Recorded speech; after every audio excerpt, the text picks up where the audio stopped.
Hello friends, welcome to my YouTube channel official Shiksha. तो friends, आज की वीडियो में हम बात करेंगे कि एपीआई स्कोर क्या होता है। फ्रेंड्स, ये एपीआई स्कोर असिस्टेंट प्रोफेसर बनने के लिए बहुत ज़्यादा इम्पोर्टेंट है। एपीआई की फुल फॉर्म है एकेडमिक परफॉर्मेंस इंडिकेटर।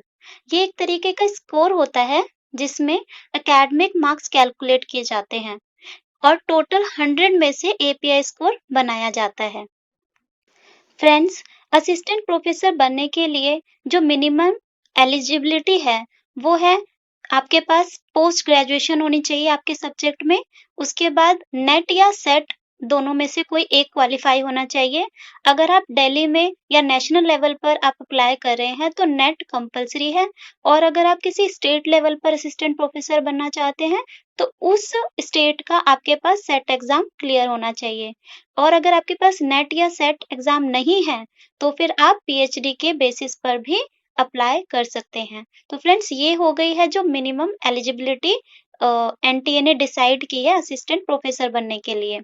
अब जो एपीआई स्कोर बनाया जाता है उसमें ग्रेजुएशन, मास्टर्स, नेट, जेआरएफ और कुछ नेशनल या स्टेट लेवल्स पर जो आपको अवार्ड मिले हैं उनका, या फिर आपने रिसर्च पब्लिकेशंस की है, उन सब का मिला के आपको एक एपीआई स्कोर बनाया जाता है।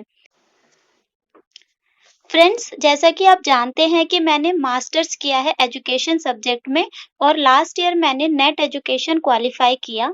उसी के बेसिस पर मैंने दिल्ली यूनिवर्सिटी के कुछ कॉलेजेस में वैकेंसीज जो आई थी उसमें असिस्टेंट प्रोफेसर के लिए अप्लाई किया था। वहां पर एक कॉलेज में जो एडवर्टाइजमेंट निकली थी उसमें असिस्टेंट प्रोफेसर बनने के लिए जो क्राइटेरिया दिया गया था कि हम किस बेसिस पर कैंडिडेट्स को इंटरव्यू के लिए शॉर्टलिस्ट करेंगे, वो उसी को मैं आपके साथ शेयर करने वाली हूँ, क्योंकि उसी के बेसिस पर उन्होंने एक एपीआई स्कोर हर कैंडिडेट का बनाया था। यहाँ पर देखते हैं एकेडमिक रिकॉर्ड्स के सामने उनके स्कोर्स लिखे गए हैं। अगर किसी कैंडिडेट के ग्रेजुएशन में 80% एंड अबव मार्क्स हैं तो उसको 21 मार्क्स मिलेंगे। 60 टू 80% को 19 मार्क्स मिलेंगे। 55 टू 60% को 16 मार्क्स मिलेंगे और 45 टू 55% को 10 मार्क्स मिलेंगे। पोस्ट ग्रेजुएशन में 80% टू एंड अबव को 25 मार्क्स मिलेंगे। 60 टू 80% को 23 मार्क्स मिलेंगे। 55 टू 60% को 20 मार्क्स मिलेंगे। लेकिन पोस्ट ग्रेजुएशन में SC, ST, OBC, non creamy layer और पीडब्ल्यूबीडी कैंडिडेट्स को मिनिमम 50% मार्क्स की एलिजिबिलिटी दी गई है और 55 टू 60% जनरल कैटेगरी के लिए है। एमफिल, एमटेक, एलएलएम, एमएड और इक्विवेलेंट में 60% एंड अबव को 7 मार्क्स मिलेंगे और 55% टू 60% को 5 मार्क्स मिलेंगे। पीएचडी कैंडिडेट्स को 25 मार्क्स मिलेंगे। तो फ्रेंड्स, आप देख सकते हैं कि अगर आपने पीएचडी किया हुआ है तो सीधा आपको 25 मार्क्स का बेनिफिट हो जाता है। तो ऑब्वियसली जिन्होंने नेट या सेट एग्जाम क्लियर किया है और जिन्होंने पीएचडी क्लियर किया है उनके मार्क्स में बहुत ज्यादा डिफरेंस आ जाएगा एपीआई स्कोर में। अगर कैंडिडेट ने नेट विद जेआरएफ किया है तो उसको 10 मार्क्स मिलेंगे और अगर सिर्फ उसने नेट क्लियर किया है तो 8 मार्क्स मिलेंगे। और अगर कैंडिडेट ने रिसर्च पब्लिकेशंस की हैं तो 2 मार्क्स मिलेंगे पर रिसर्च पब्लिकेशन और टोटल वो मार्क्स उनके लग सकते हैं उसमें 6 मार्क्स, यानी कि आप 3 रिसर्च पब्लिकेशन के मार्क्स इसमें अपलोड कर सकते हैं। टीचिंग पोस्ट डॉक्टोरल एक्सपीरियंस के भी मार्क्स मिलेंगे। 1 साल के 2 मार्क्स मिलेंगे और टोटल 5 ईयर का टीचिंग एक्सपीरियंस आप इसमें डाल सकते हैं, जिससे आपका मैक्सिमम स्कोर हो जाता है 10। अवार्ड्स के भी कुछ मार्क्स आपको मिल सकते हैं, जैसे कि इंटरनेशनल और नेशनल लेवल पर अगर आपको कोई अवार्ड मिला है तो उसके 3 आपको मार्क्स मिलते हैं, 3 मार्क्स। और अगर आपको किसी स्टेट गवर्नमेंट की तरफ से स्टेट लेवल पर एग्जाम मिला है तो उसके आपको मैक्सिमम 2 मार्क्स मिल सकते हैं। तो फ्रेंड्स, आप देख सकते हैं यहाँ पर कि मैं ये जो बात कह रही हूँ कि पीएचडी कैंडिडेट्स को बेनिफिट मिलेगा। क्यों? क्योंकि देखो, जिन्होंने सिर्फ नेट या नेट विद जेआरएफ किया है वो मैक्सिमम 10 मार्क्स ले सकते हैं, लेकिन पीएचडी स्टूडेंट्स 25 मार्क्स भी ले सकते हैं। साथ में उनके पास रिसर्च पब्लिकेशन का भी कोई ना कोई एक्सपीरियंस जरूर होगा, क्योंकि ये एक्सपीरियंस ज्यादातर कैंडिडेट्स को पीएचडी करते टाइम ही मिलता है। जिन्होंने सिर्फ मास्टर्स के बाद नेट या नेट विद जेआरएफ किया है उनके पास रिसर्च पब्लिकेशन का इतना ज्यादा एक्सपोजर नहीं होता है, उन्होंने ऐसी कोई पब्लिकेशन ज्यादातर कैंडिडेट्स ने नहीं की होती है ना? तो इसीलिए क्या है कि जो पीएचडी कैंडिडेट्स हैं उनके यहाँ पर भी 25 मार्क्स बढ़ रहे हैं, साथ में रिसर्च पब्लिकेशन में भी उनके मैक्सिमम 6 मार्क्स बढ़ सकते हैं। बहुत सारे कैंडिडेट्स ऐसे भी होते हैं जो पीएचडी करते-करते कहीं न कहीं एड-हॉक बेसिस पर या कॉन्ट्रैक्ट बेसिस पर टीचिंग कर रहे होते हैं।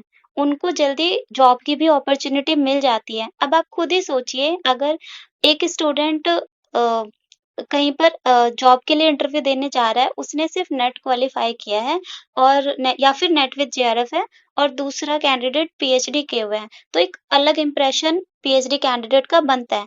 हालांकि नेट एनटीए का कहना ये है कि नेट कैंडिडेट को भी इक्वल अपॉर्चुनिटी मिलेगी, उनके साथ कोई डिस्क्रिमिनेशन नहीं होगा, उनकी इंटरव्यू के बेसिस पर ही उनका सिलेक्शन होगा। लेकिन फ्रेंड्स, मैं अपने एक्सपीरियंस से बोलूं तो पीएचडी कैंडिडेट्स को थोड़ा-सा प्रेफ़रेंस तो मिलता है, क्योंकि अ, यूनिवर्सिटीज़ में जो पैनल होता है इंटरव्यू पे के सिलेक्शन के टाइम पे, उनके पास एक प्लस पॉइंट चले जाता है कि इस कैंडिडेट के पास पीएचडी भी किया हुआ है, ये पीएचडी होल्डर कैंडिडेट है।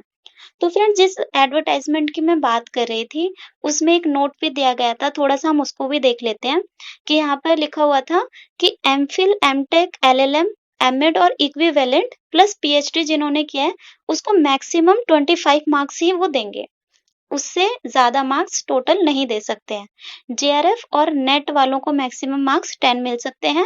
अवार्ड कैटेगरी में मैक्सिमम मार्क्स 3 हो सकते हैं। और यहाँ पर बी सेक्शन में अगर हम देखें तो एकेडमिक स्कोर जो बनता है उसमें 84 में से मार्क्स दिए जाते हैं, रिसर्च पब्लिकेशन में मैक्सिमम 6 में से मार्क्स दिए जाते हैं और टीचिंग एक्सपीरियंस में टोटल 10 में से मार्क्स दिए जाते हैं। तो ये जो टोटल एपीआई स्कोर बनता है ये 100 में से बनता है। और अगर मेरी मानी जाए तो 50 प्लस अगर आपका स्कोर है तो एक ये डिसेंट स्कोर है। इसके इस पीएचडी जो कैंडिडेट होगा उसका ऑब्वियसली 50 से मार्क्स ज़्यादा ही होगा।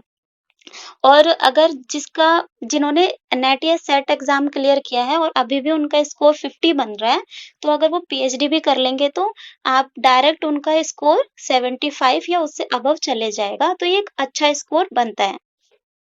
अब ये एपीआई स्कोर ज़्यादा होना क्यों ज़रूरी है?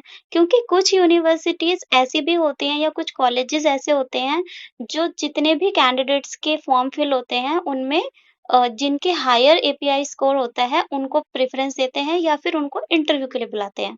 अभी जैसे मैंने जिस दिल्ली यूनिवर्सिटी के कॉलेज में इंटरव्यू के लिए मैं गई थी, तो वहाँ पे उन्होंने एपीआई स्कोर पर ध्यान नहीं दिया था।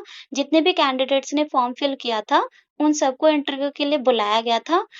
तो कुछ यूनिवर्सिटीज़ और कॉलेजेस एपीआई स्कोर को बहुत ज़्यादा इम्पोर्टेंट भी मानते हैं और कहीं पर ऐसा भी होता है कि सबको इंटरव्यू के लिए बुलाया जाता है।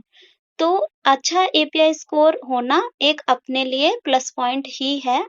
और और आप लोग भी कमेंट सेक्शन में लिख सकते हैं कि आपका एपीआई स्कोर कितना बन रहा है। तो फ्रेंड्स, ये वीडियो थी जिसमें हमने जाना कि एपीआई स्कोर क्या होता है और इसको कैसे कैलकुलेट किया जाता है। तो फ्रेंड्स, ऐसे ही मेरे चैनल के साथ बने रहिए, वीडियो को लाइक, शेयर करिए और इस चैनल को सब्सक्राइब करिए। आपके जो भी क्वेरीज़ हो, आपके जो भी डाउट्स हो, मुझे कमेंट ज़रूर करिए, मैं उन पर वीडियोज़ बनाऊँगी और मेरे चैनल को सब्सक्राइब कर लीजिए। Thank you for watching this video. Bye.